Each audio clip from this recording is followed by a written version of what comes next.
So you start working on yourself harder than you work on your business. I've also felt like I made it. At that point, my financial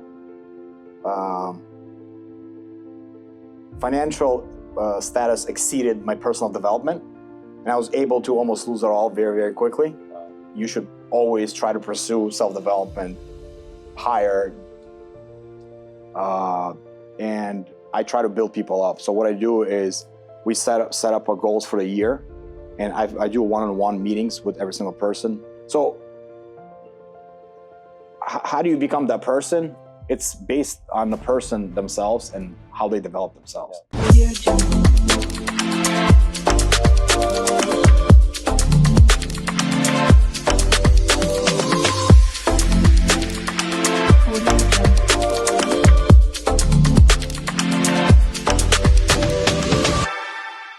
Hello, everyone. Welcome to another episode of Suits and Shoes. And as you know, I love sharing stories. Stories from my life and my experiences, stories from the individuals in my life with one goal and one vision in mind: to inspire you, to let you know that if a small town country boy, immigrant from Ukraine, a war-torn country, can do it here in the US and pursuing the American dream, so can you. It still boggles my mind that 99% of the world population is not living to their fullest potential. And so if you take anything away from this, take this, that you are called for greatness and that you can live to your fullest potential.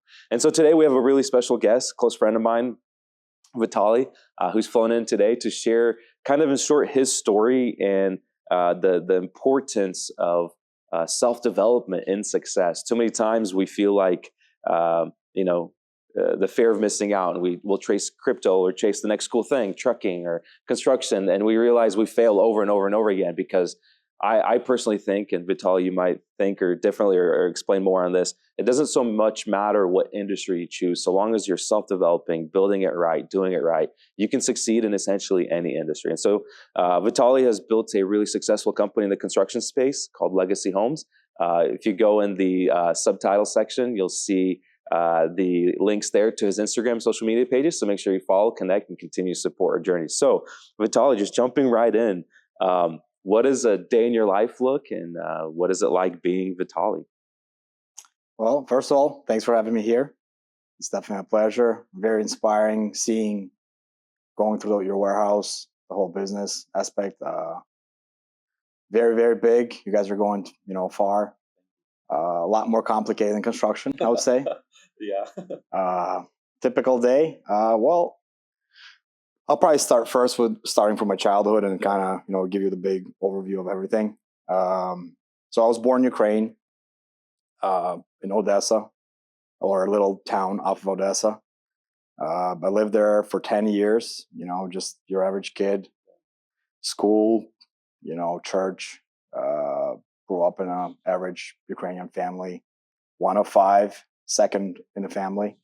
I have one younger brother. I have three sisters. So we moved to America in 2000. I was 10. We moved to Springfield, Massachusetts. I lived there most of my American life. Went to school just like every other kid.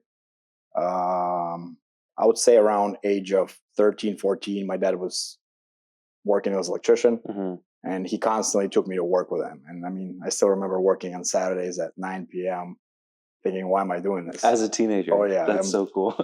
Probably 14 years old still. Wow. Yeah.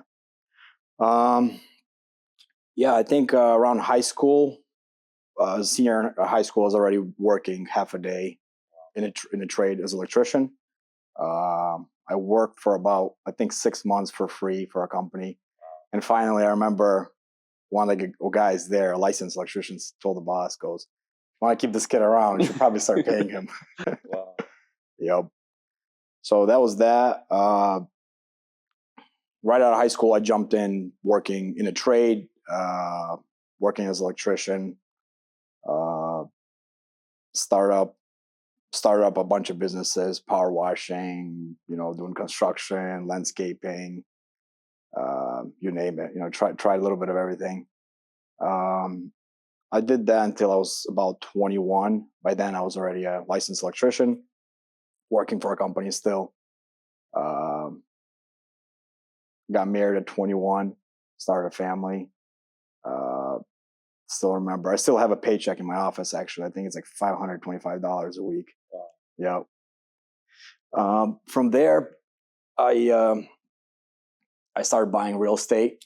My first multifamily was in 2024.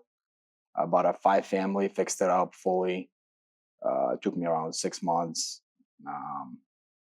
Got up, rented it out. From there, went on to, one deal after another deal.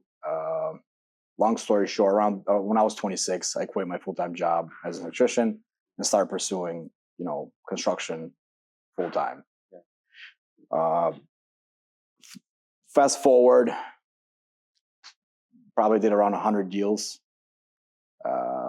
Around 30, I probably really started getting into a real business, trying to open something that actually mattered instead of just hustling constantly. By the way, I did probably 100 deals and not really made any money.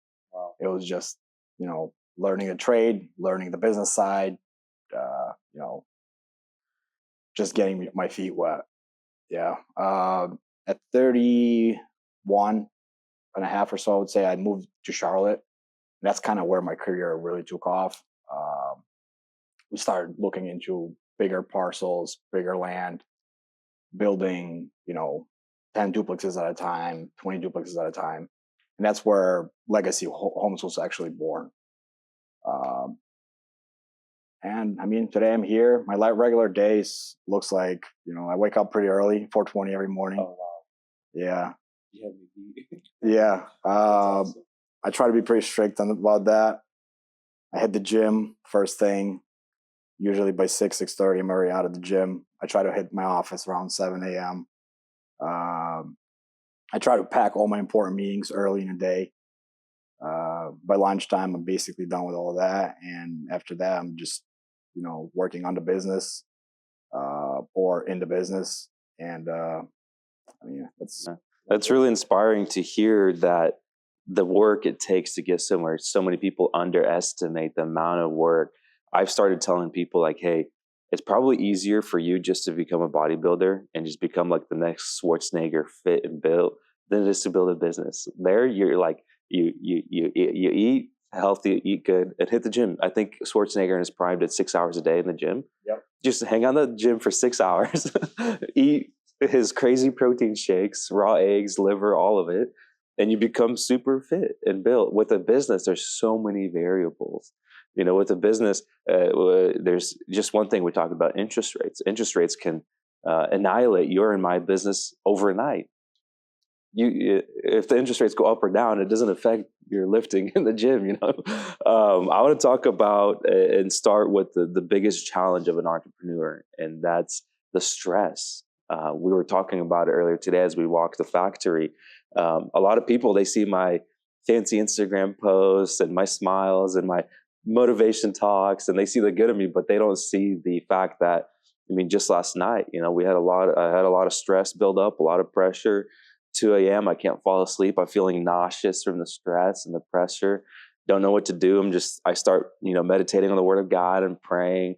Wife was kind enough to make me a really nice hot bath. I sit in this scorching hot water, watching a motivational speech, reset. And then I get this bright idea. I'm like, oh, what if I do that, and that? And then I couldn't wait to get in the office this morning. And I'm like, I was rushing to the office. I get in the office. Within an hour, I'm like, man, why was I worrying and stressing about that? Boom, problem solved. How do you overcome the day-to-day challenges? Does it ever get easier? What was your overall view on the stress and pressure it takes to operate a successful multi-million-dollar business? I think there's no trick to it. It's pretty simple. If you want to be in business and if you want to grow a scale of business, the stress never ends. There's always a challenge. There's always the next obstacle. I think the difference between most people and people like us, I actually thrive in that. So for me, yeah, unfortunately, that's one of my strength, weaknesses. Yeah. The minute my business is running smooth and I wake up and I have nothing to do, I get bored the next day. So I'm bored within hours. So I'm always looking for the next challenge. So something has to keep me up at night, or I'm not functioning. So that's pretty much that's how I live my life. Yeah, you sound like Mr. Beast. I was listening to his podcast the other day that he did with Steven on Diary, the CEO, and he was saying the same thing. Like, I'm just crazy. I do 6 days underground, 6 days on a deserted island. I'm like looking for the next thing. One of the ways I learned to deal with it is somebody actually, one of my mentors told me this. When I fly in a plane, because I do construction, and as business people, sometimes we have a pretty big ego, and we're pretty much pretty self-centered, and we think we're a big deal, and we kind of are sometimes. But when I fly in a plane, I always look at a small subdivision, and I'm like, oh wow, I see somebody build 5 houses there. That's great. It must have been hard. And then you look over, and there's 50 house subdivision. You're like, wow, like that must have been a little bit harder. And then you look at a whole town, and you're like, wow, somebody built there's a 20,000 people population live there. Yeah. Then you look at Charlotte, city that has 1 million people, and you're like, wow. So I think taking off not being self-centered, and taking that aspect off of you, that's also humbling yourself, helps you quite a bit, because instead of focusing on yourself and how hard my life is and how maybe sometimes it's unfair or could be miserable or stressful, you look at the whole big picture and you're like, well, I'm just part of the equation, or I'm just part of the system, or part of providing housing for more people. And I think that it helps me quite a bit. Yeah. I loved how you said earlier when we were talking that you're an employee within your company, and you're probably like the second or third person I've met that said that. I always tell my team that too. I'm like, hey, I'm just a CEO. I'm not like Mr. Hotshot owner here. I'm a CEO, and if you guys aren't happy with my performance, let's open a job post. Let's hire a CEO. My passion is in building. I'd love to be a production manager out there. And they'd be like, no, Paulo, you stick to being the visionary, doing the big hard stuff. We're going to keep building it. Let's build on that a little bit. How do you set the tone within your company and empower people to really build this company to where it's not you building 2-3 homes, but your team building subdivisions, building cities? Yeah, I think one of the most things, if I'm proud of one thing, I'm proud of my team. I have unbelievable team. We're not where we need to be, or we're still growing, but my team is very much bulletproof. I would go head to head with any other builder my size, and I know we'd destroy them. Yeah. That's the vision. I love it, man. Yeah. So, I'm just an employee. I work for Legacy Homes as well. If I do a bad job, it affects a lot of people pretty quick. I'm usually in a really good mood, very driven, very inspiring. So whenever I have one bad day out of 30 days, instantly everybody feels it without me even talking. So yeah, I think it's a very important job as a CEO to come in and inspire people instead of, trying to get what you want with fear or pressure. So, all the people that work for me or under me, we all follow the same basically script. Everybody knows their job. Everybody knows what they're doing. Everybody knows where we're going. Everybody knows where we're going today. Everybody knows where we're going in a year. Everybody knows where we're going in 3 years. Everybody knows our big 10-year goal. Yeah. I think we're going to be touching self-development, and self-development is not just self-development on, you as a person, but also the people who are working with you or under you. Because, you spend 8 to 10 hours of your day with people you work with, and it become very miserable if they're not on the same page as you. Yeah. I think one of our core values is actually alignment. So aligning the people with your vision and with the business's vision is a very important part, I think. Yeah. How do you do that when you have so many employees? You're split between multiple states. What are some practical day-to-day activities that you do to get that alignment, to get that self-development on your entire team and not just key players? Every Monday morning, we have a meeting. It usually lasts about 30 minutes. Everybody's on the call. If you're in North Carolina or Texas, doesn't matter. Everybody's on the call. We do personal and professional wins for the week. for last week. We have a 15-minute prayer and Bible reading. Yep. I think that like kind of recalibrates everybody from the weekend. Hey, this is work mode now. Everybody feels pretty safe to open up with their personal wins, which I think it's pretty awesome because most people probably can't even do that. So, yeah, so that's what happens every Monday. As far as people, so every person that reports to me, we work out. It's called PPFs in our company. So personal, professional, and financial goals. And I try to build people up. So what I do is we set up our goals for the year, and I do one-on-one meetings with every single person every 30 days. Yeah, and I think that's a huge part of aligning the team. And the goals can start very small because most people never really set any goals in their life. They just kind of wander through life, and wherever you end up somewhere, and there's no finish line really. Yeah. So I think once you start setting those like checkpoints, it's very important. And it's as simple as somebody wants to buy a car this year, and it's like, great. Well, you make X amount. How can we get you to a point where you can actually afford a car? Well, we can provide.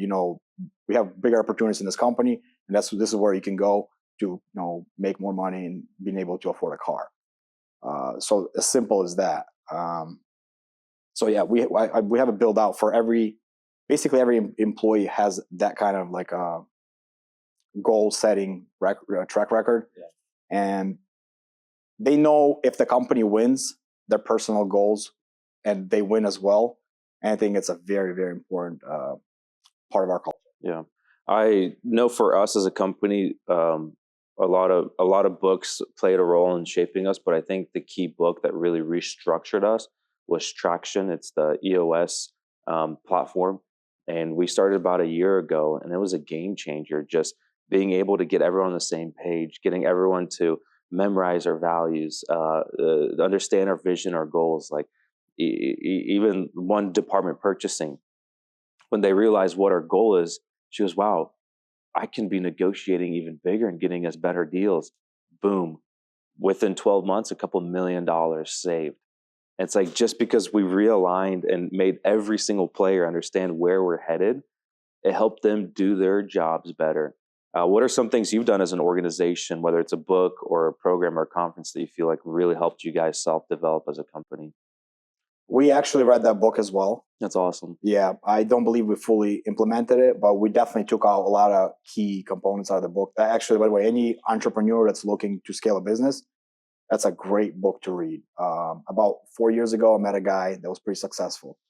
And at that point, I think he was doing top line revenue, like $75 million. And I asked him, like, what's one secret that you can tell me? He told me to read the book. And I actually did read the book. I read it probably 5 times since then, if not more. Yeah. But that book is very, very, I'd say it's very easy to understand even. It's not rocket science. And that book, I think building a culture is not an overnight success. Building a culture is actually there's no finish line. You always build culture, but implementing certain little things, like we have like, hey, whoever reads the most books a year gets $1,000 bonus. That's awesome. We actually have it's called Easy 10 Grand. It's hanging on our wall, and it's each employee can win. You can win the whole $10,000 really if you wanted to. But you get that one overachiever that just boom, boom, boom does it all. But yeah, you could, certain things you accomplish. And I usually set with each of my employees, I usually set like a 90-day goal. Actually, out of that book, it's called Rocks, Setting Rocks. So you can set 30-day goal, 90-day goal, 120 or a year goal, and each employee also, when they achieve that, they actually feel the wins. Yeah, I love The Great Game of Business by Jack Stack. It's very, I would say, one of the most important books if you're going anywhere in the manufacturing or mass production space. And he always highlights, celebrate the little wins. And the more little wins you celebrate, you create this like championship winning team, Super Bowl-like vibe within the company. Another part I feel like of self-development that really helped me is moving. We moved from Columbia here to Springfield, and then we try to once a month move by going and visiting a different city, conference, meeting new people. Our most recent trip, we went to Washington, D.C. for a week, and I got to meet some really extraordinary people, from Mr. Donald Trump, or President Donald Trump, Jordan Patterson, and all these like really big names, the Usyk, Ukrainian boxer, and spending, with some 5 minutes, with some 6 hours, just talking and listening to their ideas and listening to the way they just think. Driving, like you said, you looked at it from the airport. I love looking at it from the backseat window. So like Uber's driving you around DC, and you're looking at these buildings, and you're like, wow, someone built them. And how's that someone any different than me? And I literally feel my mind growing and me just self-developing to a whole nother level, just from a 5, 6, 7 day trip. Our next one's going to be to Kenya to meet the Prime Minister. But it's so scary to take that first step. I see that you've done that multiple times, and you keep pushing, it seems like, yourself and your boundaries to different cities. I want to go back to when you did that first move, where you're like, all right, I'm in South Carolina, and I'm going to go to Texas. What really set the groundwork or helped you like make that move into a different city, a different state? Yeah. So going back around 3 years ago, I lived in Massachusetts, and I was pretty stale, I would say. I was building 10 homes a year. I had a bunch of rental units. I achieved basically the dream of any normal person that could. I was making decent money, but I was just, not where I wanted to go, or I was not what my potential could lead me. Yeah. So I went to North Carolina a few times. I looked at the market, and one of my friends, and actually ex-partner, lived there already. And he kept telling me to move. And I was like, yeah, I'm already kind of settled.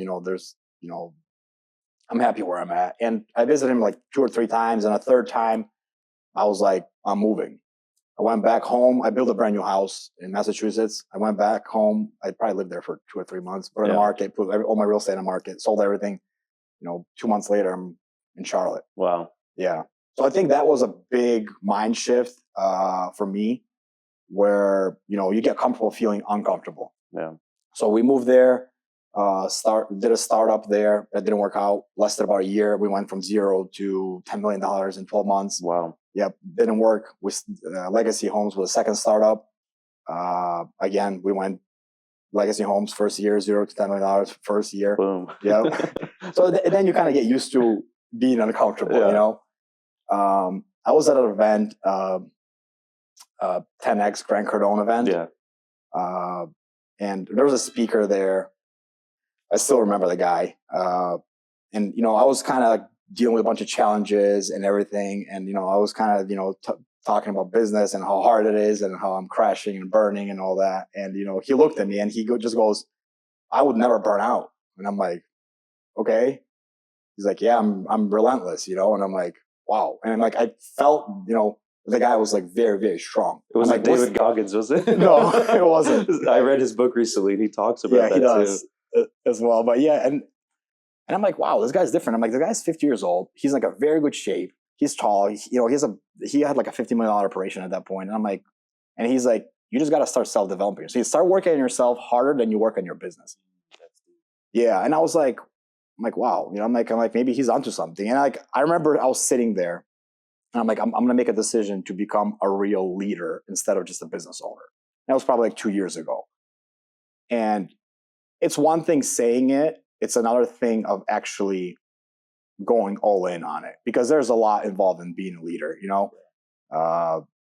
There's a good phrase: being a leader is not pushing somebody with a stick; it's pulling them with a rope. Ooh, I like that. It's only one way. I like that. Yeah, and I think it was a very big challenge for me, and I accepted the challenge. And from there, I remember flying back home, and I was like, I'm opening up a second location. And I flew back in. The next day, I meet with my senior project manager. I'm like, we're opening a second location. Yep, just like that on the spot. And I mean, at that point, Legacy Home was only 1 year old. Wow. Yep, and and from there we went to Spartanburg, Greenville, South Carolina, Now we're also in Austin, Texas as well. Yeah, I mean, just building away duplexes. That's awesome. It's really inspiring to hear you take those big moves. Listening to, you said probably 3 or 4 times about describing your child like every other kid, like every Slavic family, and you've set this baseline of, hey, I'm not really born or created genetically modified than anyone else. What do you feel like was the turning point or helped you achieve the greatness that you have today? If you grew up like anyone else and you're like the rest of, I mean, all of us, what sets you apart at the core? I'm sure parents ask me all the time, like, what did your parents do to raise you? What books do, like, what do you eat? I'm like, guys, it's self-development. A lot of us are restrained by the walls in our mind. We're scared to take out $1 million loan, yet we go and we take out a $50,000 car loan. We'll add another zero, that's $500,000, add 2 zeros, that's 5 million. It's the same paperwork, it's the same process. You just got to think bigger and you got to develop yourself. What do you feel like was that turning point for you? Or maybe there's multiple points. So I think overnight success is built on 10 at a decade. Oh, I like that. Yeah. I look at my success is, for me to become who I was, I've went through, a decade of failures. That's on personal level, financial level, spiritual level, all aspects. Yeah. Looking back at it now, I'm actually very grateful that all of that stuff happened, because I wouldn't be the person I am today. Most people chase, especially with social media nowadays, it's very easy to get carried away with this vision of getting quick. Like me coming here, I'm a business guy, but to me, I cannot see all the pain you went through to get to this point. I can only assume, and I can relate to some things. But you spend, I'm sure, days and months at a time where you feel so uncomfortable you don't know if you're going to make it. Probably more than that, probably years. Yeah. So how do you become that person? You start somewhere. You start with something very, very small. When the plane leaves LA and it's flying to DC, and if it pivots 1 degree, it's going to end up in Florida. Yeah. So, it's that very, very, very small. I'm actually reading a book right now. It's called Atomic Habits. And it's people try something for, a week, 2, 3 weeks, and it doesn't work out. They pivot to something else. They jump to the next thing, next thing. I think sticking to one thing and not pivoting is one of the best things you can do in life, because, you can build a very great business based on cleaning houses. Yeah. You can build a great business doing what you do. You can build a very great business on, building housing. So there's really, it's based on the person themselves and how they develop themselves. Yeah. That's kind of my opinion. Yeah, I love how Alex Hormozy described in a recent podcast of, like, you get excited, you make your first 100,000, million, 10 million, whatever, and then you get your first problems and everything crashes. And then you're like, oh, I got to go do something else. It's like, no, in that moment is when you got to pivot, adapt, continue becoming a master of that trade and keep going. I think that's a common problem I see with a lot of younger, especially business owners and entrepreneurs, is the moment it gets hard, they jump to something else thinking there's an easy way.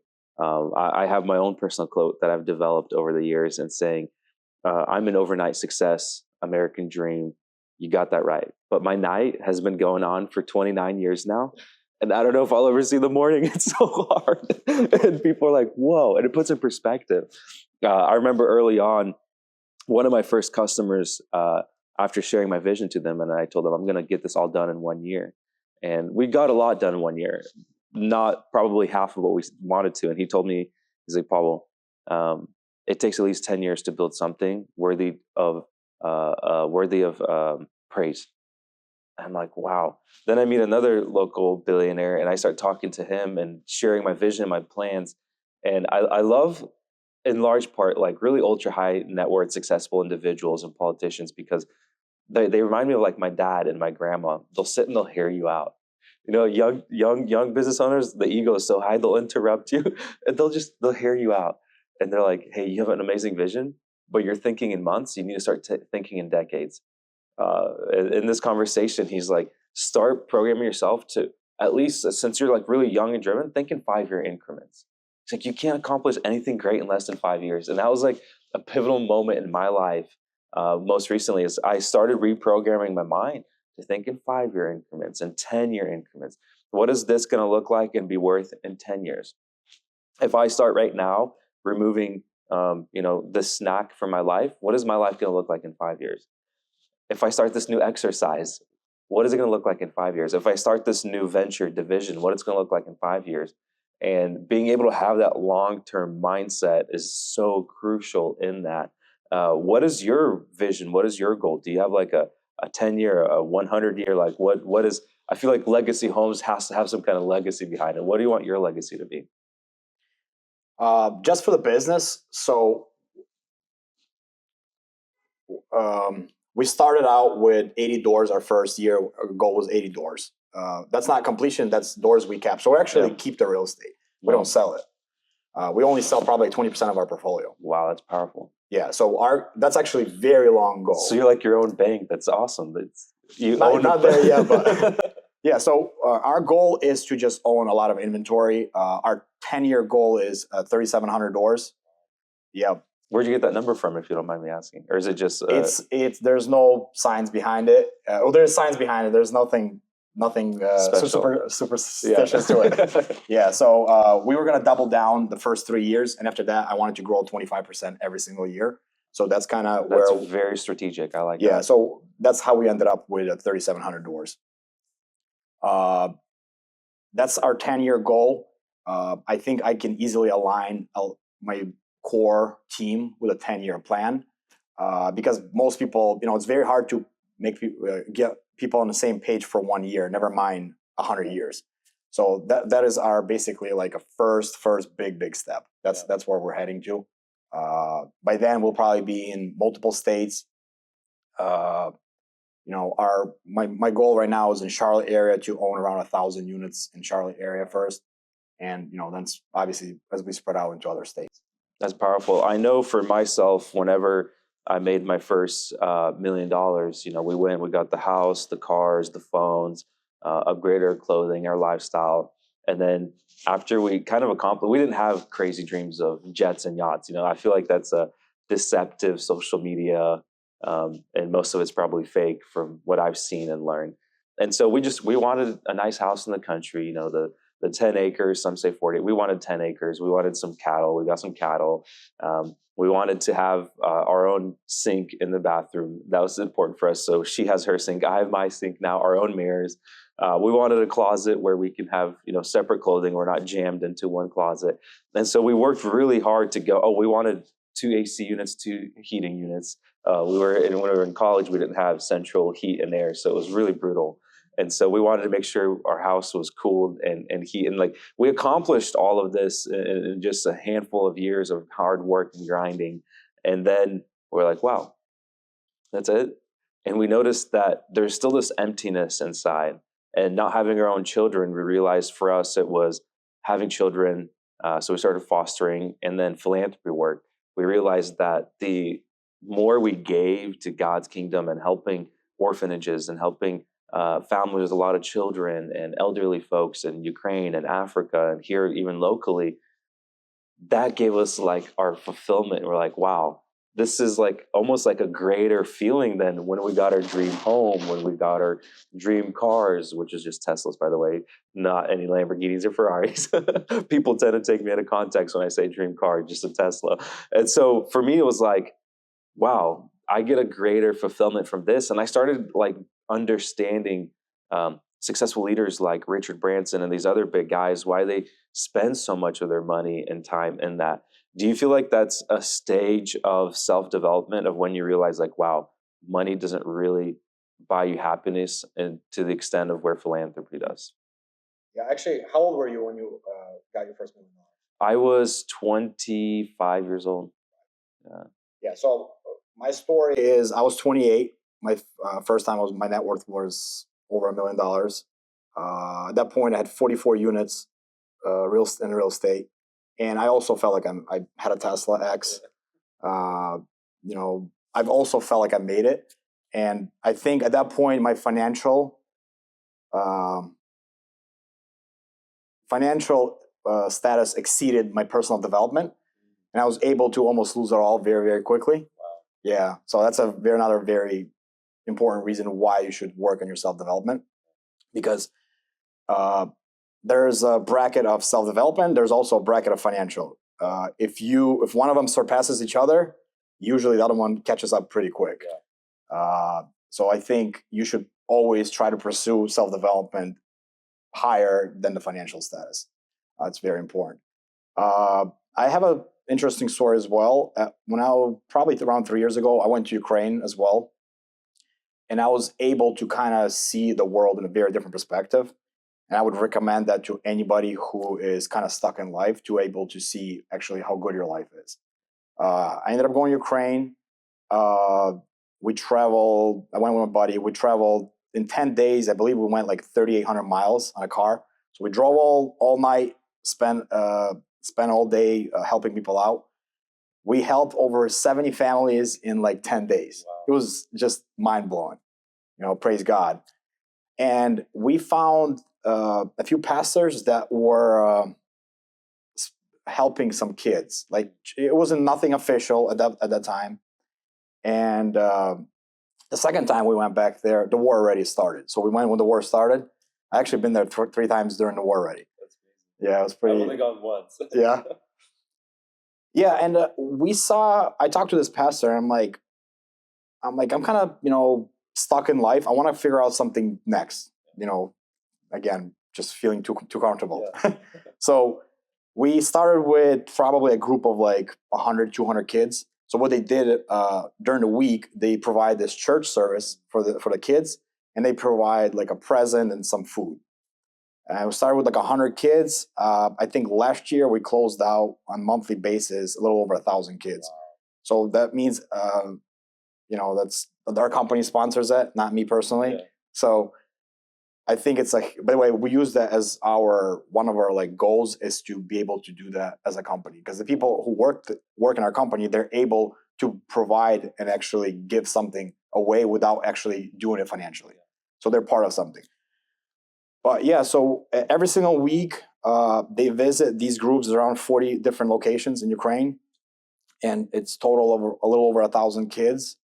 And I think being a part of that I feel very lucky and blessed of being a part of that, and God actually giving me an opportunity to do that. That's amazing. Yeah. And ever since then, I mean, I want to go back to Ukraine now. Unfortunately, it's not really, possible, since I'm a Ukrainian citizen, or I was born in Ukraine. So that's one of the reasons I can't go back, because I'm going to war. Yeah, same here. My attorneys called me the day that legislation changed. Like, Paul, don't even think about going to Ukraine right now. Wait it out. That's really touching to hear that you do that. I remember I was once talking to a fellow business owner, and he's like, we give X amount of our revenue, percent of our revenue, to philanthropy work, and every year we increase that. And our ultimate goal is to give away 99%. I'm like, wow, that's crazy to be able to work towards that. And so what we did is we allowed each one of our top managers, by top, not in performance, but level, so directors, executives, each one of our top level managers, they get to choose their own philanthropy. So we have one gentleman that upholds a missionary school through his church, another gentleman that did another philanthropy, a young lady that selected this like Troubled Teens Foundation, and each one of them get to allocate a certain budget of their department to support this. And so having a wide range of causes that we support, accounting department, the girls chose like this other really cool organization. And you see, like, in part, looking at their faces and the excitement, especially when you get, the Christmas card, it's like, thank you for the thank you card, seeing their excitement. In my humble opinion, I feel like they're more excited seeing that picture of the young boy that says, thank you, your donation contributed to me being the leader I am today, than any bonus check that we've ever given. And we've given and continue to give some pretty big bonus checks. And so that, I feel like that's a crucial part of self-development, is just understanding that, yeah, money's important and a crucial role in that. But whenever you do reach that, if you don't have values and purpose deeper than that, you kind of feel empty at the end of the day. Yeah, and I think also if you don't have that, you will also burn out. if you're just chasing the dollar sign alone, that's not a big enough vision to be able to sustain all the pressure. And also part of self-development is when you start to donate, you have a mind shift, or at least that's my opinion. I've read a few books about that. Your mind shift starts from shifting from just getting money to being able to resolve problems. So just working and resolving problems, that's two different things. And I think once you start donating, your brain knows that instead of just you're accumulating cash, now your money is actually resolving some issues. Some kids could eat for that money, or you could support some families. Yeah, I agree. I love how one of my top mentors in my life is Doug Pitt, who's Brad Pitt's brother. Their family's from here in town, Springfield, Missouri. They went to high school down the street, and it's so inspiring that he once told me when we first met years ago, and it really shaped me who I am today. He's like, the ultimate flex is having the money on your account to buy something and not buying it. And I'm like, wow, I had to sit and really think about it and break it down. It's like you're practicing first self-control. I can buy that for cash, but I'm not buying it because I realized that I either don't need it, or I can go rent and lease it, get the experience, get the vibe, and then proceed with life. I oftentimes, whenever I'm consulting some of our top clients, whether it's in the real estate or the coaching or the RV side of the business, I say, you're about to invest a large sum of money, 6, sometimes 7 figures into this product or service. And if you're only going to use it one time, why not just lease it? Why not just rent it? In the coaching side, I've started turning down so many young men and women who want to coach with me and saying, hey, just be honest with yourself. You just a one-time high. I'm not going to charge anything. Just fly into the factory 1 day a week in the evening. We'll have a room full of you. We'll walk around. We'll get excited. We'll do a sauna session together, and then go on with your lives. Save your money for something else. And if and only you're going to take this serious, show up weekly, do the monthly training, restructure your life. Then let's talk about taking the next steps. On the tail end, I always tell young business owners looking to buy an exotic car, are you going to drive it every day? Is it going to bring you any money? Are you going to go to events with it where you're going to build relationships, networking opportunities? Or are you just going to park in the garage and pay insurance, tax, and detail and maintenance and all of that? Just go rent it. And my rule of thumb is, if it doesn't bring you the value into your life, whether monetary or relationship, monthly, equivalent to what it costs you, don't do it. Just go rent it. Go rent it, experience yachts. A lot of times people don't realize you need 10% of the yacht. So if you're buying a $10 million yacht, you need $1 million a month in maintenance, insurance, tax, captain, co-captain, crew. If you're not going to be going out every month and hosting networking events and connecting and growing your brand, your business, why invest and buy it?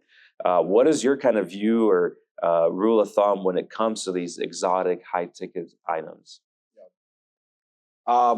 Around 3 years ago, again, when I moved to Charlotte, one of the things I did was we did a startup, and I didn't take a paycheck for the first year. So I use that now on every location we open. I don't pay myself for a year straight at all. So you work for free while you're accumulating money. So that gives you a very good discipline, I think, on a personal level, especially because everything's based off a personal level. Let's be real, because everything falls back on the leader and the owner. So if the leader or the owner wants to blow money, it's going to be very, very complicated to build any successful business. I think in life, when you were young, you wanted to buy a Mercedes. When you had 200 grand in your account, you're like, I probably don't even need that Mercedes. Right. Same thing with a house. Same thing goes with a lot of things. People ask me, why don't you go on more vacations? It's like, I could probably go on anywhere in the world tomorrow, and be okay with it. And my house is still being built, and people will still be working. Well, I think once you reach that, being able to do that, the high is lost of actually doing it. So when you don't have any money, you want to buy a Ferrari. When you have a 300 grand in your bank account, you're like, I probably don't even need it. So I think it's, I think getting to that point is tough. And I think my personal recommendation would be hey, work for a year for free. Yeah. And then you'll see, oh, wow, you can actually have more money than usual and not blow it. Yeah, have that value. And then I think in part, confidence plays a huge role. At the end of this podcast, we're going to talk about clothing. And I always say this quote, it's not these products and items and clothing that define us. It's us, we as individuals, that define that. If you look at some of these big leaders, a lot of times they're wearing a simple tee without any branding or logos on it. And if you have that confidence, you've self-developed that confidence, you've overcome your insecurities, you overcome your inadequacies. You don't need to go show it off. You can drive something simple. I love whenever I travel, I rent like a middle class car. So, like a Chevy Cruze or something, or like not the eco one where you're like crunched into it. I'm 6 foot tall.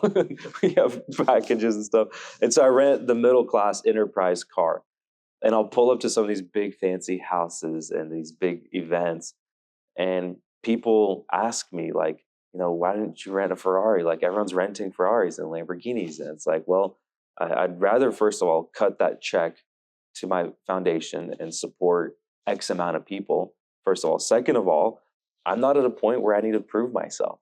I'm like, I have a spreadsheet on my phone. Here's my net worth. Here's what value I bring. If that fits what you guys are looking for, let's do business together. Let's do this venture together. If not, hey, it's totally fine. There's a million other people, or 2.27 or 8 million other people that qualify and want to pursue in this venture. And so, self-development in every area of our life, our faith, our confidence, securities. Before we go into the final chapter of this podcast, I'll talk about family. You work a lot. I work a lot. I follow your stories pretty closely. I do right now, and I have for years, probably 100, 120 hours a week. And I'm sure you get asked it as much as I do, if not more, since you're in construction. How do you fit family in? And so my question to you, before I share my views, is how do you incorporate, or how do you balance family? I see your son is here today listening. I feel like he's probably taking notes, like PBD's boy. How did you do it? Where did you come up with that? Like what? So I think it's not for everybody. Again, going back to alignment. Yeah. You have to, your family needs to be aligned as far as what you're pursuing as well. If your wife wants you to work 4 hours a day and you want to build a business, it's probably not a good fit. Yeah. And it's going to cause constant friction forever. Yeah. So my wife works in the business as well. Her office is next door from mine. Oh, wow. So, I tell people I see my wife more than other people see their wife that work 9 to 5. Yeah, yeah. So we get along at work. I think she brings a lot of value to the business, and I think she enjoys. I know she enjoys the business as well. And we're very, very fortunate to be able to do that. Not many families can do that. I don't think I follow like a script or something where there's once a week I have to do this, or once a month I have to go on a date, or I got to see one of my kids for 2 hours. Like, I don't do any of that, because I think part of that brings you down. And whenever you miss that deadline, you feel like you failed. Yeah. So I have like almost like a, open book relationship when it comes to that. Like, sometimes I don't spend a week straight with my kids at all because I'm very busy, and sometimes I can take a week off, and sometimes like today we flew in here today, my kids are here, so it's so I don't think there's a special sauce for that. Yeah. I also think it's also not for everybody. As far as my kids, so both of my kids are actually employees in the business. Wow. They've been hired not by me personally, they've been hired by one of my managers. That's huge. Yep. How old are they? So I have an 11-year-old son, wow, Samuel, and a 9-year-old daughter, Amelia. So actually, this is what happened. Every day after school, my wife brings them back to the office, and they do homework there. And my daughter requested a table in the office, and I'm like, well, you don't just get a table in this office. You have to earn it. Wow. And she's like, how can I earn it?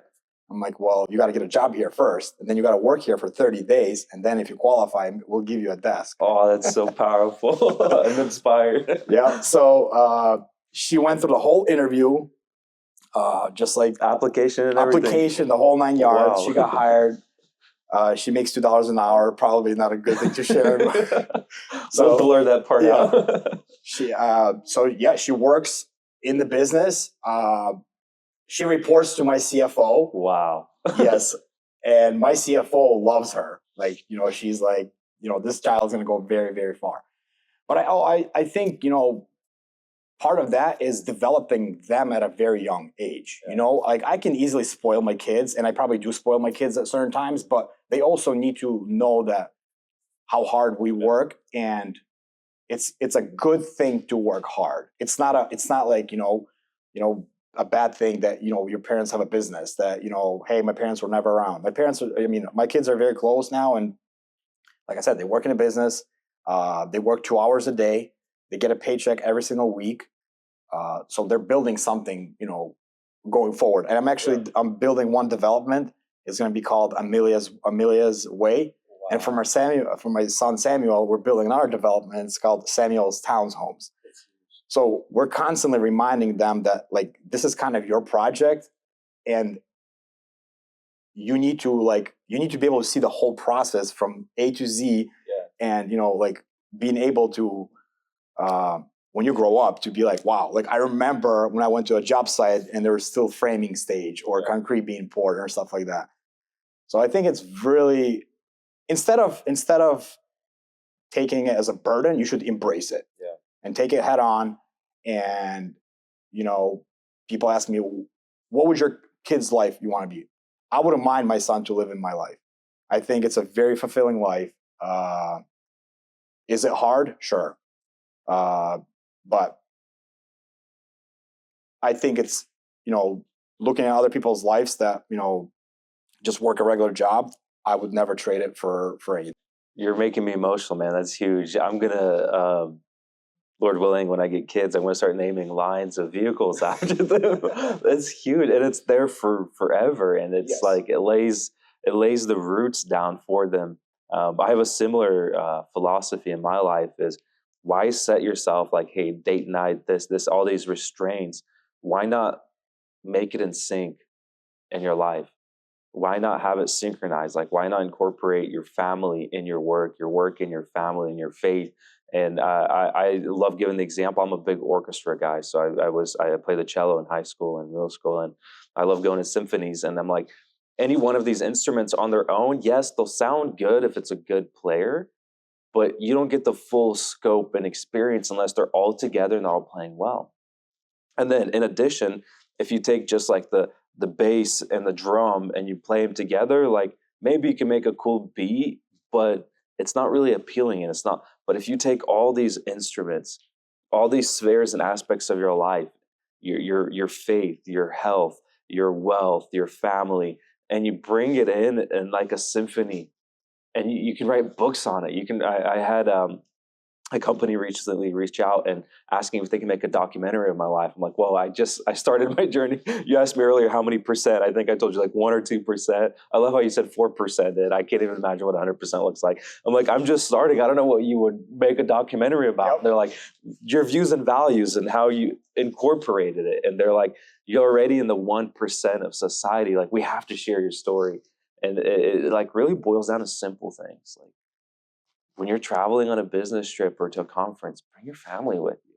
Whenever you're starting a new venture or taking a vacation, it's okay to work on vacation. I learned that the hard way. We were sitting by the pool with my wife, and it was like day 2, and I'm just like, I need to do something. And she looks and she sees in my eyes that I'm running all these ideas, and she's like, just go get your laptop. And I'm sitting there and I'm working and I'm next to her, and it's such a cool vibe. And, we're changing. I humbly believe changing not only our futures, but having a positive impact on this world. And so transitioning to the final section of this, it's suits and shoes. I love talking about clothing. I love talking about shoes from the side of where it doesn't define us and where we shouldn't pursue and chase it. And my vision is to share with the world not only what it's like to be in our outfits and in our shoes, walk a day in the life in our shoes, but realistically, what do we wear? And so I'll start with you. If I was to show up on a job site today, what would you be wearing and why? This is it. I love it. I mean, I spend probably 95% of my day in the office. Uh, I usually get out and drive around the field just to see the production line and get my head out of the office a little bit. Yeah. So, I don't really have to spend time in the field. But no, I mean, I have some nice clothing, but I mean, I'm not really concerned about the way I look. I mean, it doesn't really bother me. Doesn't define. No, I mean, I think that's a big factor in my life. Like, it took me a while to realize that I'm okay who I am. I don't need to impress anybody. Yeah.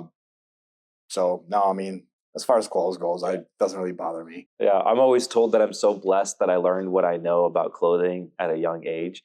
The professor told me that many people spend a lifetime trying to find their identity. It was a social psychology course we took, and they realized that it's not in clothing. And I remember he blew up on the screen a big article. I can't remember if it was by Forbes or Harvard study. It was a prestigious, well-recognized magazine. And the article studied Einstein, former President Obama, and Steve Jobs. And it showed their outfits, and it was like a bunch of pictures, and their outfits were like the same throughout. And then there's a direct quote. Man, I need to find this article and post it online. And underneath it was like a direct quote of why they wear the same thing over and over again. And it's not to put thought into it, but realize that there's greater meaning and purpose in life. And that shaped me to who I am today. And so I finally found a couple of brands that make really awesome golf outfits. And I went and bought one of every color. Yep. And I just cycled through it, put minimal thought. And the other day, I told my wife, I'm like, I want to push myself. So it takes me 60 seconds to get dressed. That's shoes, socks, full outfit, ring, rarely wear a watch, cologne, and then I have 3 vitamins. And I'm like, I want to push myself and see if I can get ready in 45 seconds. And so a couple of weeks ago, we started the stopwatch, 45 seconds. I was completely ready to go. And then I only use hair products, like basic organic health-based hair products whenever I have a podcast or something. But most days it's just water, brush it over, and I'm out the door. And I just think if you were to spend 15 minutes a day in the morning getting ready, having to color match, having to pick out the right socks, and then going through a collection of watches, 15 minutes a day. And studies show people spend more. So I'm saying conservatively 15 minutes a day. In a year, that's 90 hours. For me, 1 work week. For other people, it's 2 weeks. I'm like, just go on a vacation somewhere for 2 weeks. Like, who cares what you're going to wear? And then at the end of the day, try to remember what someone wore 2-3 days ago, a week ago, a month ago, a year ago. Yet we waste so much time. And then I've learned that, in college, studying these people on paper, then I meet some of these people in real life, and I'm like, wow, they talk about how to change the world and not about, what name brand of clothing to wear. I live by that philosophy. So I'm a very fast, big decision maker. Yeah. It's not always a great thing, but that's how I operate. Yeah. Clothes, same thing. When I wake up, I need to have 5 clean pairs of pants and 5 clean pairs of shirts or whatever. I just grab and go. Yeah. I'm the same thing with food, by the way. When I go to a restaurant, I'm like, what's your special today? Just make it 2. I love that. Yeah. If you want, they say if you want to hire a person, in your company, take them out for a coffee. If it takes more than 15 seconds to order a coffee, they're not cut out. I love that. I'm gonna start doing that. Yep. I do it for dinners too. So like, if I have a spreadsheet on the foods that I eat, and so if someone's ordering food for me, they know exactly what I want from where, what food, and then I even put like a side or not side. And then same thing, new restaurants. Boom, job done. Give me your 2 favorites. I pick one of the 2 next. Yep. I love that. Let's wrap it up with words of advice for this next generation. And so if you could give yourself some advice to your younger self, what would it be? I would say fail fast. Do not be afraid of failing. I praise God. I think one of my very strong qualities is never giving up. I think that kind of trumps everything, because you could be very smart, you could be very good looking, you could be tall, But if you are quick to give up, like, you're not going to get much far, especially in the business world, because it's, you have to have very, very thick skin to be in this.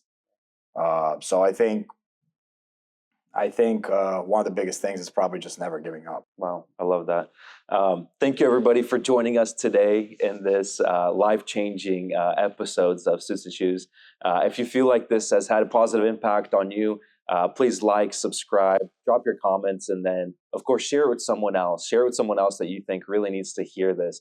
If you'd like to connect with us in the comment section below, you'll see links to our social medias, our websites. And then lastly, if you would like to get featured on this podcast or know someone with an inspiring story that can have a positive impact on this world that we live in, please drop them in the comment sections, tag them, or you can go to our website, pavelbosek.com, and we can get connected in person. Thank you so much, and Godspeed.